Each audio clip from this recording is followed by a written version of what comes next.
Good afternoon. Welcome to today's bite-sized webinar. I'm Melissa Nelson, a Senior Associate in the Employment Team at Braziers, and I'm joined today by Victoria Abbott, a Lead Consultant from Kent HR. Before we get any further, I just want to check that people can hear us. If you know how to do it, could you please press the hands up symbol so I can check sound? Brilliant, we've got quite a few hands up there, so we're good to go. We will be recording today, so there's no need to frantically take notes. There'll be a recording and slides available afterwards. We're looking at performance management, which is obviously a huge topic to try and cover in half an hour, but we'll do our best. It's highly unlikely we're going to have time for questions though, but our contact details will be available on the slides should you have any questions that you'd like to raise afterwards. I'm going to pass over now to Victoria to get us started. Okay, hello everybody. Thank you very much for joining us today. I think it's fair to say that performance management has changed, and not just because of legal reform, but really because of how work expectations and risk have evolved over time. So we're going to focus on performance as a system of habits today, rather than a single annual process. We'll look at the role of HR and managers and the role that they play in creating clarity, reducing risk and supporting better outcomes for the employees and your organisations. I'll then pass back to Melissa, who will explore the legal implications when performance management goes wrong and what employers need to be mindful of. So performance management hasn't gone away, it's evolved. When we look at drivers of change and what's prompted this, annual appraisals have proved to be demotivating, they're backward looking, largely disconnected from the day-to-day work. Hybrid and flexible work, I think COVID certainly, over the period of time that we've seen, it has made visibility an unreliable indicator of performance. Looking at skill shortages as well, where there's an increased focus on both development and retention, and that skills shortages really reframed performance management with the emphasis moving from the retrospective assessment to enabling future capability. And of course, risk and fairness matter more than ever now, particularly with the ERA, looking at employment tribunals, the importance for consistency and that it's evidence-based. When we look at all of these factors and drivers of change together, it becomes clear why organisations started moving away from the annual appraisal towards more frequent performance conversations. The CIPD frames this shift clearly, that performance management is now a continuous two-way process, not just a once-a-year event, and that it should be focused on improvement rather than judgment. So it's no surprise, therefore, that organisations started asking, what should performance management look like now? So the Employment Rights Act bill is one of the most significant shifts in UK employment law in decades. And one of the biggest changes that we're seeing isn't just legal, but it's fundamentally changing how early employment is managed. So as we know, from January 2027, the unfair dismissal qualifying period reduces from 2 years to 6 months. The day one protections remain the same, but the tribunal risk now arrives much earlier. So what that means in practice is simple. Performance management can't be delayed or informal in those first few months. Fairness, clarity and evidence matter far sooner than they used to. So if poor performance isn't addressed early or clearly and without proper records, it becomes much harder and much riskier to manage later. So we need to rethink probation. It's no longer a period to just wait and see. It's now the window for addressing suitability and addressing concerns decisively. So if performance management or performance issues aren't identified and documented and addressed before the 6-month point, organisations can find themselves managing full unfair dismissal risk much earlier than they previously expected. So therefore, strong probation management is fast becoming one of the most effective risk management tools that employers have. And for HR, this is a key point of influence. You'll be setting clear frameworks, supporting managers early, and ensuring that decisions are fair, consistent, and evidence-based. It is worth remembering that probation is not a free pass, however, and that employers are still expected to act reasonably, lawfully, and with a clear rationale. So what we're now seeing in practice is a move towards clearer structure, shorter probation periods, regular documented reviews, and conscious decisions being made before the 6-month mark. So performance managers, the message is simple: address concerns early, give people the opportunity to improve, and keep clear records of what's been discussed and decided. So now is the time to think seriously about how you evaluate your new joiners before those crucial 6 months are up. In reality, you don't actually have the full 6 months to decide, so a sensible starting point is 3 months, allowing yourself room to extend probation where needed and to remember to factor in your notice periods. That means that HR should be reviewing probation notice clauses now in your contracts, rather than later and discovering it an issue. With the qualifying period shortening, employers will need more robust evidence-based ways of assessing performance during probation. It reduces the early tribunal risk, and in practice, there's perhaps 3 reliable benchmarks that HR and managers can use during this time. So the first is the pre-hire skills and experience. So looking at what they've told you that they've said that they can do. The job description, so focusing on a small number of genuinely critical role requirements within that.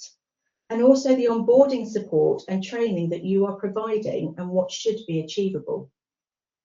Taken together, these 3 key elements allow managers to set out meaning probation objectives and make deliberate decisions. The question at the end isn't whether somebody is fully embedded yet, but it's more about whether they have the clear capability to get there. Oops, sorry, I was getting a bit ahead of myself. So traditionally, performance management rewarded visible activity, so meeting deadlines, compliance, looking and staying busy. But we know that those surface level measures don't always tell us who is really adding value. So high performance today is less about working harder, but it's far more about working smarter and delivering meaningful outcomes. So that's where perhaps you might like to use objective key results, OKRs. They focus attention on results that really matter. They help teams understand how their work connects to the wider objectives, and it allows performance to be reviewed and adjusted regularly rather than once a year. So OKRs can help you to shift performance conversations from activity to impact. KPIs do still matter, but OKRs can help organisations to move forward. So for HR, OKRs offer a practical way to link both performance conversations to strategy without over-engineering the process. So here's an example of an OKR. I won't talk through it now, but it will come out to you in the slide deck. So we've passed probation, great, but that doesn't mean job done. In reality, the best way to stay ahead of issues is through regular human conversation. One of the big shifts that we're seeing is that effective performance management isn't a single process or one form. It's actually a system of habits. What works best is a simple, consistent rhythm of one-to-ones where performance, priorities, and development are regularly discussed, not just when something's going wrong. And remember, these conversations need to include your high performers. It's not just the problems, otherwise risk can build in different ways. A really practical tip that we often recommend is asking employees to send you a short follow-up summary of each conversation. It keeps the expectations clear, it builds a natural audit trail, and it takes the pressure out of review or challenge points at a later date. Finally, it's worth challenging a common misconception. So continuous performance management doesn't mean more admin, it simply means more continuous conversations, not continuous forms. So that looks like predictable check-ins, it gives clear focus, enables better conversations, and also earlier intervention. So feedback is key, we know this, and many of you may well recognise the principle from models like SBI, but what makes feedback effective isn't the model itself, it's about being specific, timely, and focused on observable behaviour and impact. And importantly, from a fairness and risk perspective, that really matters. The most effective feedback is evidence-based and it's clearly linked to impact, not on vague judgment or labels. Just a few statistics there. So when you're thinking about why ongoing feedback matters and how to track, record what's being discussed, what ongoing feedback really changes is the dynamic of the annual review.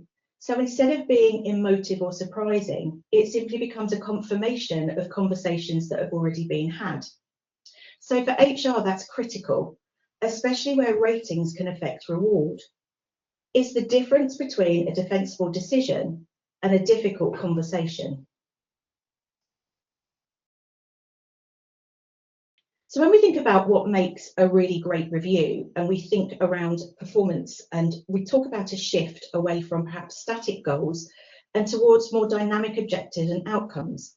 So a great review isn't a monologue or a backward-looking scorecard. It's meant to be and should be a two-way conversation that happens regularly, not the once a year and then forgotten about. The focus needs to be forward-looking. It needs to look at what's working, what needs to change, what success looks like next. And that does mean being honest, but kind and clear. Crucially, a good review always answers the question, so what happens next? What will the individual do differently?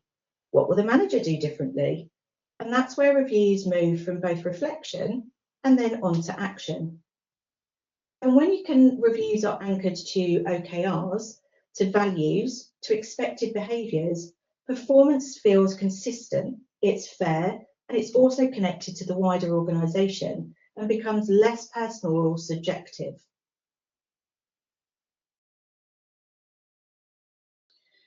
So scoring, fairness and bias prevention means you've got to have better conversations supported by better evidence. And really what we're talking about here is trust, fairness and credibility. So as soon as performance ratings do affect pay, perhaps bonuses also, progression, promotion, opinions on their own are no longer enough. Organisations need a way to demonstrate that decisions are grounded in evidence, not influence, memory, or confidence in the room at the time.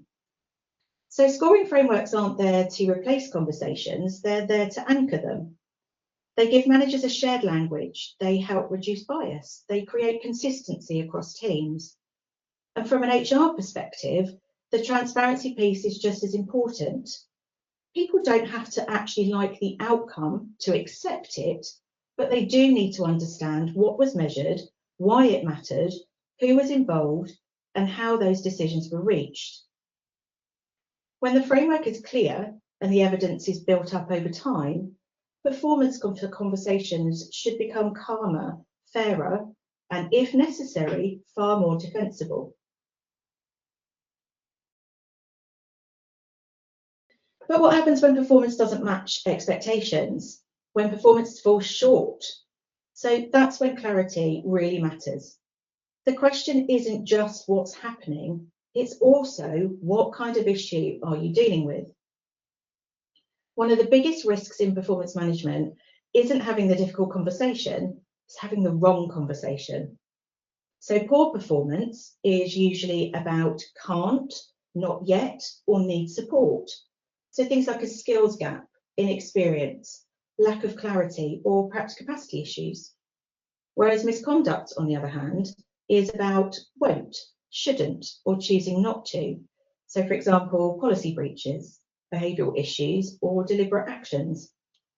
So to make that real, here's a simple example.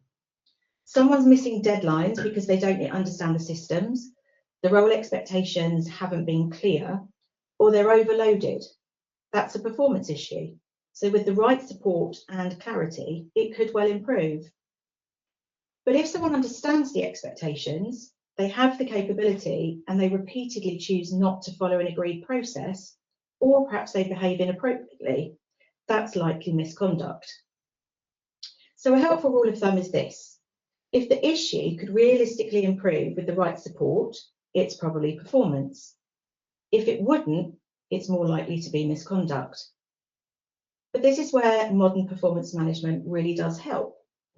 Regular check-ins surface issues earlier. The expectations are clearer, and evidence builds gradually, not retrospectively. So that means that employees are far less surprised when concerns are raised. But be mindful, managing performance isn't disciplinary. Using disciplinary processes for performance issues can erode trust. It can increase tribunal risk, and it can also damage managers' confidence. But on the flip side, done well, performance management protects both the employee and the organisation. Those early supportive conversations can actually prevent a formal process entirely, but avoiding the conversation will almost guarantee escalation. So the next question people usually ask is, when does informal support become something more formal? The key thing to say here is that formal capability processes shouldn't come as a surprise. They should feel like a natural next step, not a sudden escalation. Informal performance management is about support, clarity, and the opportunity to improve. But where concerns do persist, despite that support, or performance still isn't meeting the required standard, doing nothing becomes the bigger risk. Moving into a formal capability process isn't about punishment, it's about structure. It creates clearer expectation, clearer timescales, and clear accountability for both the employee and the organisation. From an HR perspective, this is where all those earlier habits really matter. So if expectations have been clear, that the feedback has been regular, and evidence has been built over time, the transition to formal capability should feel fair, proportionate, and importantly, defensible. As performance concerns persist, organisations may need to move from informal support into that more formal capability management. So that might include using tools like performance improvement plans, formal review meetings, and, where appropriate, the issue of warnings. These aren't there to punish people, but they are there to provide structure, clarity, and fairness when the improvement hasn't happened through informal support alone. It's also really important to remember that capability is a potentially fair reason for dismissal, but only where a reasonable process has been followed. That means that clear expectations, support, and time to improve in evidence has been enabled over time. When those elements are in place, formal processes feel proportionate and defensible. And done well, formal capability protects everyone. It shows the employee they've been given a genuine opportunity to improve, and it also gives the organisation confidence that their decisions are being made reasonably and consistently.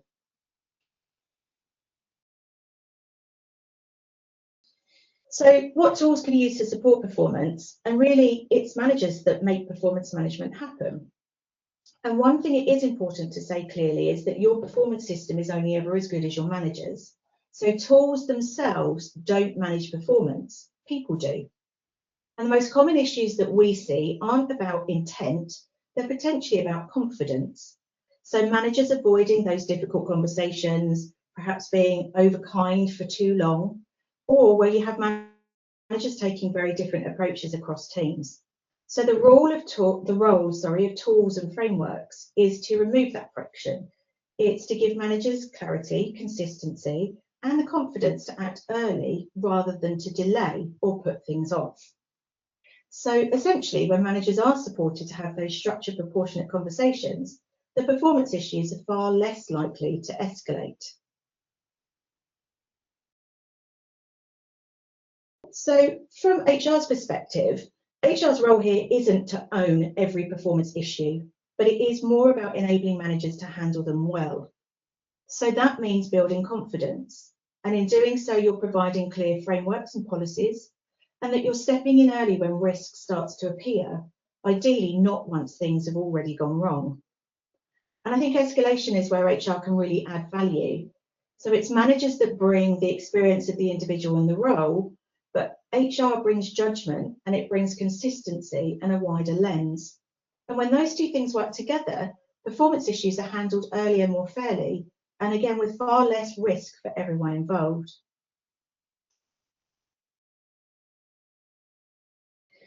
So when performance management is working really well, you've got clear expectations from the start, conversations are happening regularly, feedback specific, it's timely, it's evidence-based, that any issues are being addressed early, proportionately, and with genuine support. Managers are also feeling confident about having those honest conversations.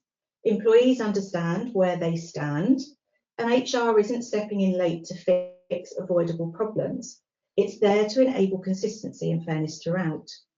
And I think most importantly, there's no surprises, because by the time decisions are made, they feel understood, considered, and aligned with what's already been discussed. But of course, even strong systems can be tested when things don't improve or processes aren't followed properly. And that's where the legal perspective becomes critical.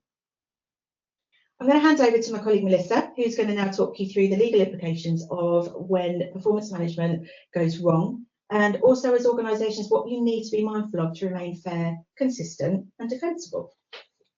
Thanks, Vic.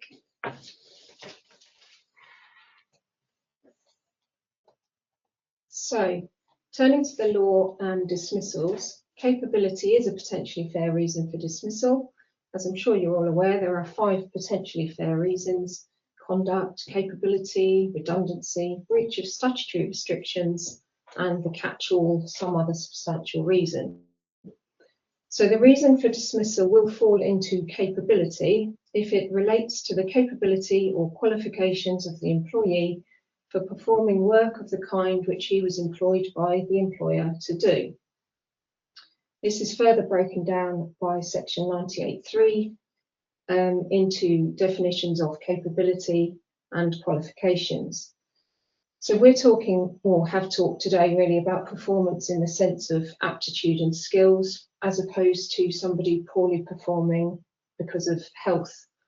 Where performance issues are or may be linked to disability, employers must also consider their obligations under the Equality Act 2010, as there may be duties to make reasonable adjustments and obviously other claims to be trying to avoid, like discrimination arising from disability. So once the employer has established that capability is the reason for an employee's dismissal, a tribunal will then decide if the employer acted reasonably in dismissing the employee for that reason. And this aspect of fairness is usually divided into 2 parts. There's a procedural element: did the employer follow a fair procedure? And then there's a substantive element: was it reasonable to treat capability as a sufficient reason for the dismissal? So you won't be surprised to hear there's obviously an awful lot of case law around performance dismissals, and generally case law has established that a dismissal for poor performance will not be fair unless certain key elements are present. So they are things like a proper investigation into the problem has taken place, employee has been made aware of the problem and given an opportunity to improve within a realistic time frame, employee has been provided with appropriate support and possibly training, employee's progress is reviewed during the review period, and crucially, employee is offered a right of appeal. So we're going to look at those in light of an actual case now. It's an EAT case of Zen Internet Limited and Stobart. So Mr. Stobart, Paul, became the CEO of Zen Internet Limited, which is an internet technology company, on the 1st of October 2018. He had a long career in business and had a history of occupying senior management roles. He felt he could achieve results for the company by improving profitability. Now, Zen did generate a profit in 2019, but from 2020 to 2023, it experienced losses, albeit those losses did reduce as time went on. There was evidence before the tribunal that in February 2023, which was a month before the dismissal, Richard Tang, the chairman, had told Mr. Stobart that he had lost confidence in Mr. Stobart's ability to run the company and return it to profitability. After a board meeting, his employment is then terminated in March 2023, and Mr. Stobart claimed unfair dismissal at the Employment Tribunal. Now, the Employment Tribunal accepted that capability was the reason for the dismissal, and that this was a potentially fair reason, as we've seen. But it considered the dismissal to have been unfair because Zen failed to follow a fair procedure, or indeed any procedure at all. Now, Zen did have disciplinary and grievance procedures that were said to apply to all employees, which would, of course, include the CEO. They mirrored the ACAS code, which itself applies to all employees, regardless of status. And paragraph 1 in the code makes it clear that disciplinary situations can include poor performance, although obviously, as Vic said earlier, a lot of organisations will have a separate capability procedure rather than talking about warnings. So the tribunal found that Zen should have taken steps to formally establish the facts, inform Mr. Stobart of the problem, arrange meetings where he could be accompanied and set out his case, communicate a decision on outcome, and he should have been given a right to appeal. None of these steps have been taken, so whilst they felt there was a good reason to end his employment as CEO, the decision to dismiss was procedurally unfair. So having decided that it was procedurally unfair, the ET went on to look at the Polke principle and found that had Zen followed a fair procedure, Mr. Stobart would still have been dismissed for capability, but sometime between 17th and the 31st of May. So what they did was add a hypothetical 2-month fair process onto the date that Mr. Stobart was given notice of dismissal. That then took him to April rather than May that the tribunal decided. So Zen appeals to the Employment Appeal Tribunal, and the EAT clarified 2 important points in its decision. First, Zen had tried to argue that there was no absolute requirement for every procedural step to be followed in a capability situation, particularly where you are dealing with a very senior executive. The EAT commented that there may be cases when a more truncated process can be reasonable, but this will be very rare, and this was not one of those cases. No process had been followed, and this was not a case in which procedural steps such as holding a meeting at least and offering an appeal could fairly be dispensed with. So the finding of a procedurally unfair dismissal was upheld. The EAT then went on to look at how the ET had handled the Polke argument, and they felt that the ET didn't need to just go from the dismissal date in March on by 2 months. The Polke principle doesn't require just a forward-looking approach. They saw that there was evidence that in February 2023, performance concerns had crystallised, and therefore the 2-month hypothetical process could have run from February, bringing the termination date to April, as I mentioned earlier. So the case was remitted to the ET just to look at compensation Mr. Stobart should be awarded based on a different approach to Polke.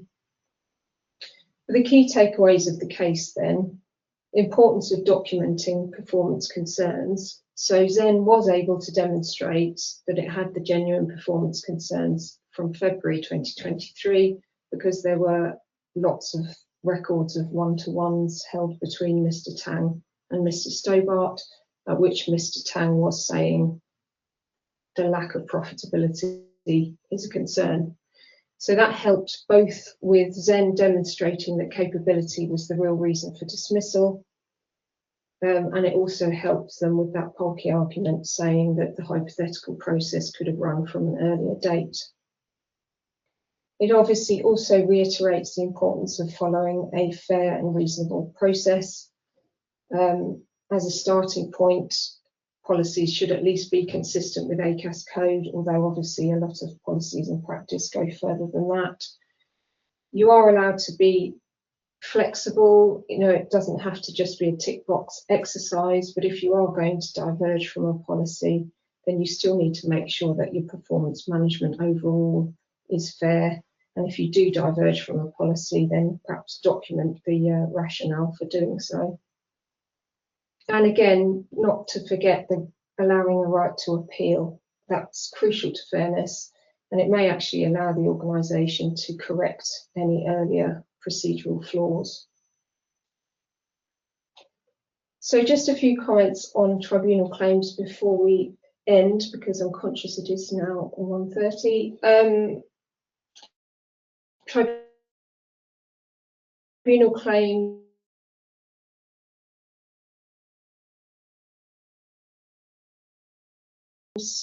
costs don't follow the event. Well, if you are the successful party, you can look to recover most or all of your costs.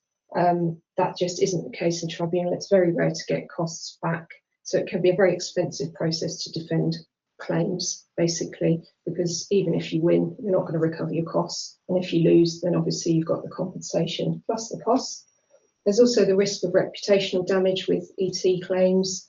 The ET is required to maintain a register of the vast majority of judgments and written reasons. It is now online, so it's very easy to search.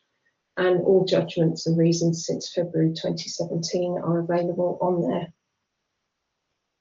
Quick comment on settlement. Quite often we find in practice with poor performance, an employer might carry out some informal steps, and then when it gets to the point of needing to commence a formal PIP, they will quite often want to have a settlement discussion, a pre-termination discussion alongside the open discussion about performance to see whether there's any scope for agreeing an exit with the employee as an alternative. There are advantages to that. Obviously, if it works, an employee agrees, then the business saves the time and effort of going through the PIP, and also eliminates the risk of claims at the end. Slight disadvantage is obviously if the employee takes it the wrong way. They may then assume that a dismissal at the end of the PIP is a foregone conclusion, and it can just make things a bit trickier to manage in practice, but worth weighing up whether that's something you want to broach if you find yourself in this position. If an actual unfair dismissal claim is put in, then the claimant has to go through ACAS early conciliation first, so that can be an opportunity to try and settle if the claimant's expectations are at all realistic. And also, if the ACAS conciliation deadline finishes, you can still try and settle through ACAS at any time during the proceedings, or even directly with the employee themselves. So that brings us to the end of our session. I'm sorry we've gone a few minutes over. Thank you very much for listening. We hope you found it helpful. If you do have any questions arising from the session today, or any other HR or employment needs we might be able to assist with, then please don't hesitate to get in touch. Our email addresses are on the slide there. So thanks again, and hope to see you at another of our events soon. Thanks all. Have a good day.